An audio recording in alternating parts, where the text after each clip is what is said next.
All right, I'm gonna show you how to rehydrate clay that's gotten really hard. So this clay is moderately hard, which would be too hard for me to throw with. So let me go ahead and just open up this bag.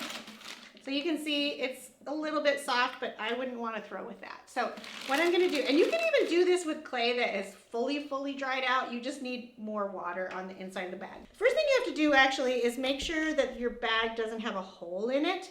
Because if you have a hole in it, this method is going to just waterlog your clay. I'm just going to have faith that this doesn't have a hole in it, but I just wanted to warn you guys about that so that you don't think I steered you wrong. So if you have a hole in your bag, then you need to replace it with a different bag. All right, so the first thing I'm going to do is I'm just going to take a little bit of water. I usually tell people like a half cup to a cup, and so I'm just going to guess on this. So this is not really a measuring cup.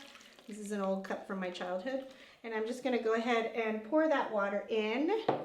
And make sure it goes like over on the sides. So now what I'm going to do while this bag is still open, I'm going to begin to fill this bucket. And I have these dollies from Amazon that are for plants.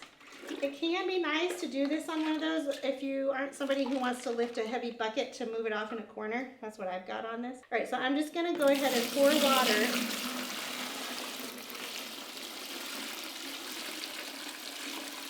around the outside. So the reason why I am doing that around the outside while the bag is open is this water on the outside is basically pushing the water that we just poured in there along the wall, and it's sort of coming up, so it's going to evenly distribute it. We use a surprising amount of science in pottery. Okay, so I'm going to fill it up again.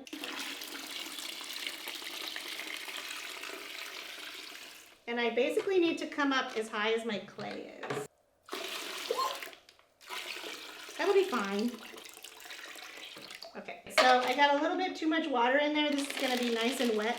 If I wanted to start over, I would need to dump that out and then do it again. But I'm not gonna worry about it because I know I want this clay softer. All right, so now what I have to do is I'm gonna go ahead and take this and close it up. And I'm gonna go ahead and twist tie it. And this is gonna sit for a week. And in a week, when I take this water out, the outer edges are going to be softer than the middle, but you can wedge it up if you want to, or you can wait an additional like couple weeks and it'll be perfect for wedging because that water on the outside will migrate to the middle. I usually just wedge it up because the outside and the middle aren't terribly off. You just have to do a little bit more wedging than a fresh bag of clay.